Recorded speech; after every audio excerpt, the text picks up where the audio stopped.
জানিয়ে দেব সর্বশেষ আপডেট বাংলা সংবাদ। শুরুতেই শিরোনাম।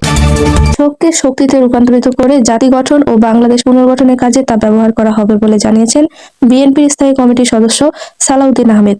তিনি বলেন, এই শক্তি কেবল নির্বাচনী স্বার্থে নয়, বরং গণতন্ত্র পুনরুদ্ধার ও রাষ্ট্র পুনর্গঠনের জন্য কাজে লাগানো হবে।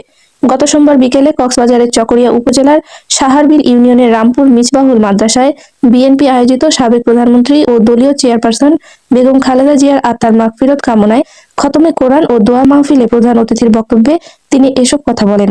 সালাউদ্দিন আহমেদ বলেন, এই জাতিকে জানতে হবে গণতান্ত্রিক অধিকার আদায়ের জন্য ত্যাগ স্বীকার করতে হয়।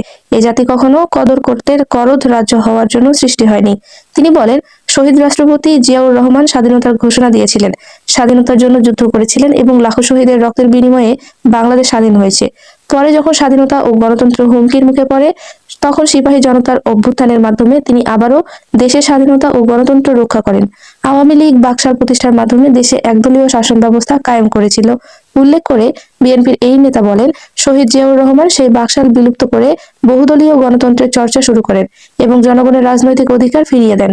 তিনি আরো বলেন, দেশের সংখ্যাগরিষ্ঠ মানুষের ধর্মীয় অনুভূতির প্রতি সম্মান জানিয়ে সংবিধানে বিসমিল্লাহির রহমানির রহিম সংযুক্ত করা হয়েছিল এবং মহান আল্লাহর উপর আস্থা ও বিশ্বাসকে রাষ্ট্র পরিচালনার অন্যতম মূলনীতি হিসেবে অন্তর্ভুক্ত করা হয়।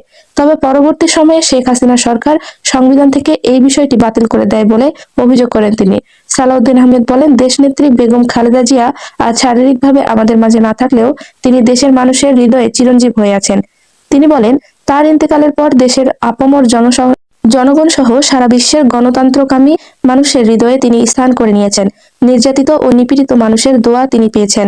বিএনপির এই নেতা আরো বলেন, ইতিহাসের অন্যতম বৃহৎ জানাজা তার ভাগ্যে জুটেছে, যা প্রমাণ করে তিনি কতটা জনপ্রিয় ছিলেন। সাধারণ মানুষ বিশ্বাস, আস্থা ও নৈতিকতার ভিত্তিতে রাজনীতিবিদদের মূল্যায়ন করে।